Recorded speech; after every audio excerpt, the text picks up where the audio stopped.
শুভ দুপুর আমার প্রিয় বন্ধুরা, সকলে কেমন আছো? আশা করছি তোমরা প্রত্যেকেই বেশ ভালো আছো এবং সুস্থ আছো। কাছেও দূরে যে যেখান থেকে আমার ভিডিওটা দেখছো, প্রথমত বড়দেরকে প্রণাম, ছোটদেরকে অনেক স্নেহ ভালোবাসা জানিয়ে তোমাদের সবাইকে সাথে নিয়ে আবার আরেকটি নতুন ভিডিও শুরু করলাম।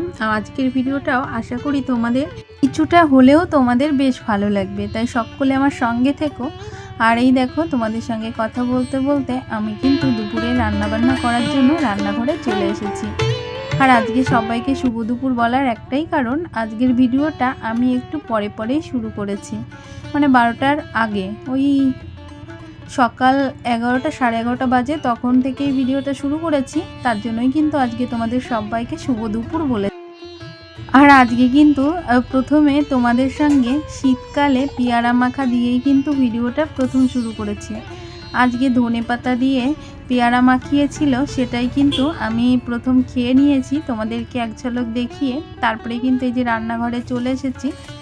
আর রান্নাঘরে সবজিপাতিগুলো সকালের দিকেই কেটে ধুয়ে রেখেছিলাম। এখন কিন্তু এই যে চালটাও হাঁড়ির মধ্যে দিয়ে দিলাম। এখন কিন্তু ঢাকনাটা দিয়ে যাবো একটু নাড়িয়ে চাড়িয়ে। আর ওদিকে কিন্তু ডাল ভাজিটা আবারও একটু ভেজে নিচ্ছি, যেহেতু প্রথমবার শুকনো খোলায় ভেজেছিলাম, তারপরে সেটা ধুয়ে নিয়ে আবার তেলের উপর দিয়ে ভালো করে ভেজে নিয়ে এখন কিন্তু এই যে জলটা দিয়ে দিলাম।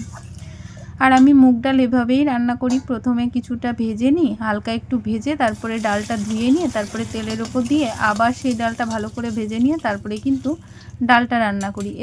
আর আমরা যারা বাজার থেকে ডাল কিনে খাই, আমরা কিন্তু প্রত্যেকেই জানি ডালের মধ্যে কিন্তু পাউডার থাকে, আর ওই পাউডারটা আমাদের শরীরের পক্ষে ভালো না, আমরা প্রত্যেকেই জানি।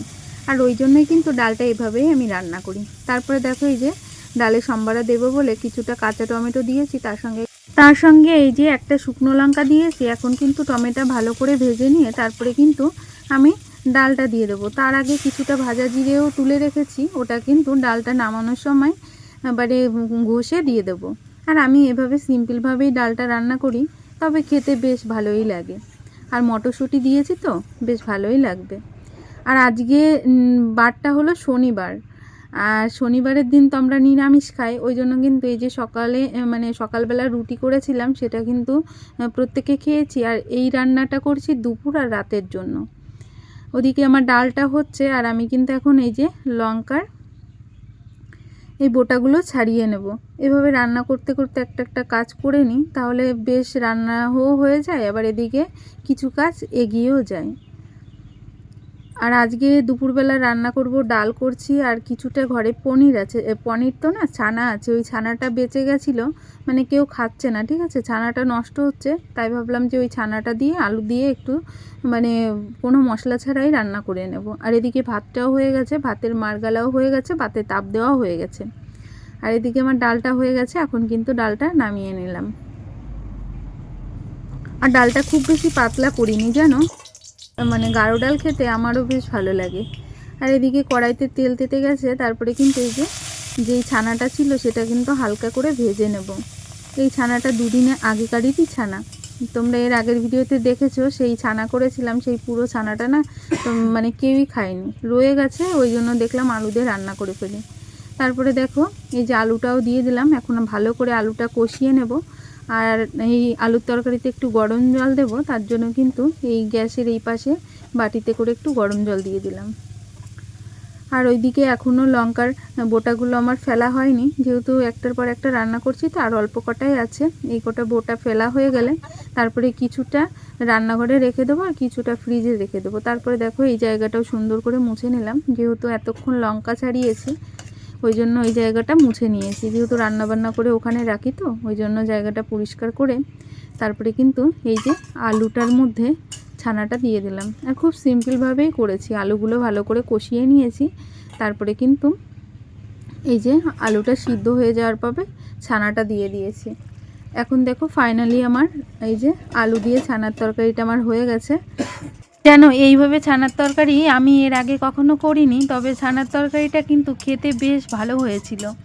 যেহেতু এই ছানার তরকারিটা আমি খেয়েছি আগে, তাই কিন্তু তোমাদেরকে আজকে আমি বলতে পারলাম, খাওয়ার পরেই এই ভিডিওর ভয়েসটা আমি দিয়েছি।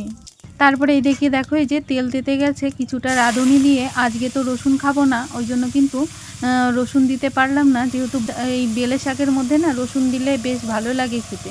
কিন্তু আজকে শনিবার, ওই জন্য রাঁধুনি ফোড়ন দিয়েই কিন্তু এই যে বেলে শাকটা ভেজে নিলাম। আর বেলে শাক আগে দেখবে প্রচুর পরিমাণে জল গলে, ওই জন্য কিন্তু লবণটা একটু পরে দিলে ভালো হয়, কিন্তু আমার না এই সময়টা খেয়াল ছিল না, আমি কিন্তু আগেই দিয়ে ফেলেছি, ওই জন্য অনেকটা সময় লেগেছে আমার এই যে বেলে শাকটা ভাজতে। তারপরে ফাইনালি আমার রান্নাবান্না কমপ্লিট। তোমাদেরকে দেখিয়ে দিই আজকে দুপুরে আমি কি রান্না করেছি। এই যে ছানা দিয়ে আলু দিয়ে করেছি, আর করেছি হলো ভেজ ডাল, আর এটা দিয়েই আজকে দুপুরে খাওয়া দাওয়া হবে। আর এই দেখো ছানার তরকারিটা কিন্তু দারুণ হয়েছিল দেখতে, যেন খেতেও ভীষণ টেস্টি হয়েছিল। আর ওদিকে আমার ভাতটাও হয়ে গেছে, প্রথমেই তো বলেছি ভাত হয়ে গেছে, নামিয়ে নিয়েছি। তারপরে গ্যাস ওভেনটাও সুন্দর করে পরিষ্কার করে নিয়েছি। আর ওই যে বেলে শাকটায় জল গলেছিল, ওই জন্য কিন্তু একটু বেশি সময় লেগেছে। আর এখন এই যে নামিয়ে নিলাম। তারপরে শাকটা নামিয়ে নিয়ে অনেকগুলো থালা বাসন পড়েছিল, সমস্তটাই কিন্তু কলপার থেকে মেজে নিয়ে এসেছি। সেটা অফ ক্যামেরায় করেছি, তোমাদেরকে আর দেখাইনি। এর মধ্যে খাওয়া দাওয়াটাও সেরে নিয়েছি। আর এখন কিন্তু বিকাল 4টা মতো বেজে গেছে। আর মেয়ে খুব বায়না করছে, মেয়ের গাড়িটা পরিষ্কার করে দাও। এখন ছোট্ট মানুষ বায়না করছে, পরিষ্কার তো করেই দিতে হবে, ঠিক না বলো?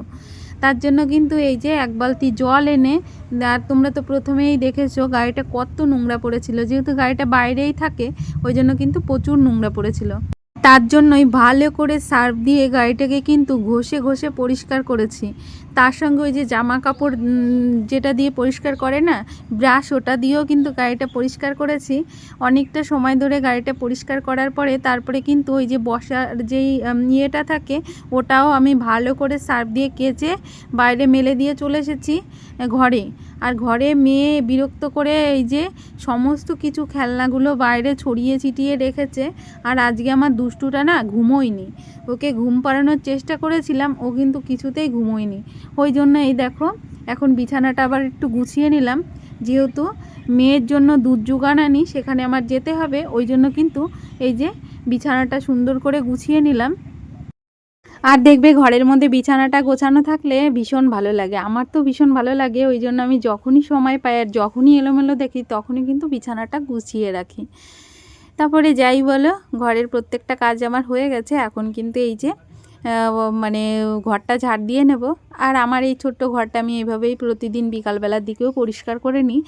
এখনও পর্যন্ত যে সকল বন্ধুরা আমার ভিডিওর সাথে আছো, তোমাদের সবাইকে অসংখ্য ধন্যবাদ। সকলে এভাবে আমার পাশে থেকো। এর আগের ভিডিওতে না অনেকেই খুব সুন্দর সুন্দর কমেন্ট করেছো, তার মধ্যে আজকে কিছু আইডির নাম বলছি আমি। যেমন স্বপ্না দেবনাথ দিদিভাই লিখেছে, শীতের সময় আমি সকালে উঠতে পারি না, দেরি হয়ে যায়, বাড়িঘর পরিষ্কার পরিচ্ছন্ন থাকলে খুব ভালো লাগে। মিলিয়ে ভিডিওটা খুব ভালো হয়েছে দিদিভাই, তোমাকে অসংখ্য ধন্যবাদ, এভাবে আমার পাশে থেকো। তারপরে রিমি সুদি আইডি থেকে কমেন্ট করেছে, রিমি দিভাই প্রথম ভালোবাসা দিয়ে তোমার ভিডিওটা দেখতে চলে এলাম। অসংখ্য ধন্যবাদ রিমি দিভাই, তোমাকে এভাবে আমার পাশে থেকো। তারপরে অনেকেই খুব সুন্দর সুন্দর কমেন্ট করেছে। তারপরে সোমা ডেলি ব্লগের দিদিভাই, সোমা দিদিভাই লিখেছে, চলে এলাম দিদিভাই, অসংখ্য ধন্যবাদ দিদিভাই। তারপরে ফুলি কিচেনের দিদিভাই লিখেছে, তোমার চ্যানেলটা আবার কি ফিরে পেয়েছো গো দিদিভাই, নতুন বছরের অনেক শুভেচ্ছা দিদিভাই, খুব ভালো লাগলো ভিডিওটা, বিছানা পরিষ্কার করা, জামা কাপড় তোলা, ভাঁজ করা সব মিলিয়ে খুব সুন্দর। হ্যাঁ গো দিদিভাই, তোমাদের ভালোবাসা আর ঈশ্বরের আশীর্বাদেই কিন্তু আমি সমস্তটা ঠিক করতে পেরেছি, তার জন্য তোমাদের সবাইকে অসংখ্য অসংখ্য ধন্যবাদ। সকলে এভাবে আমার পাশে থেকো, আর তোমাদের সাপোর্ট আমার খুব প্রয়োজন, তাই সকলে এভাবে আমার পাশে থেকো, ঠিক আছে? আর অবশ্যই প্রত্যেকে কিন্তু ভিডিওতে একটা লাইক করবে, আর অবশ্যই প্রত্যেকে কমেন্ট করবে। আর যারা নতুন আসছো তারা কিন্তু চাইলে চ্যানেলটিকে সাবস্ক্রাইব করে দিয়ে আমার পরিবারের পাশে থাকতে পারো। তোমাদের সবাইকে অসংখ্য অসংখ্য ধন্যবাদ। আর সবাই খুব সুন্দর সুন্দর কমেন্ট করেছো। আর কমেন্ট পড়ার সময় দেখো আমার মেয়েও খুব বকবক করছে আমার সঙ্গে। তবে ওই যে বললাম ভয়েসটা ওকে নিয়েই দিতে হয়, আবার আশপাশের শব্দ নিয়েই আমাকে ভয়েসটা কমপ্লিট করতে হয়, যেহেতু সময়ের বড্ড অভাব গো, এভাবেই কিন্তু আমার ভয়েসটা মেনটেন করতে হচ্ছে। তাই প্রত্যেকে একটু মানিয়ে নিও, প্রত্যেকে আমার সঙ্গে থেকো। আবারও বলছি, এর মধ্যে ঘরের কাজ বাইরের কাজ সমস্তটাই কমপ্লিট করে ফেলেছি। তারপরে পাড়ায় গিয়েছিলাম, পাড়া থেকে জোগান আনা দুধটাও নিয়ে এসেছি, সেই দুধটা এনে জাল বসিয়ে দিয়েছি, যেহেতু মেয়েকে খাওয়াবো। আর দুধটা এখন জাল হচ্ছে, আর তার মধ্যে এই যে শুকনো জামাকাপড়গুলো আগে ঘরে রেখে তারপরে ভিজা জামাকাপড়গুলো জায়গা মতো রেখে দেবো। আর তার আগে কিছু জামা কাপড় এই যে শুকনোগুলো সেগুলো কিন্তু ভাঁজ করে নিয়েছি, অফ ক্যামেরায় করেছি। আর এখন ওই 4:45 মতো বেজে গেছে। তাই আজকের ভিডিওটা আমি এখানেই রাখছি। তোমাদের সঙ্গে আবার দেখা হবে নতুন আরেকটা ভিডিওতে। ততক্ষণ প্রত্যেকে সুস্থ থেকো। সবাইকে টাটা, বাই বাই।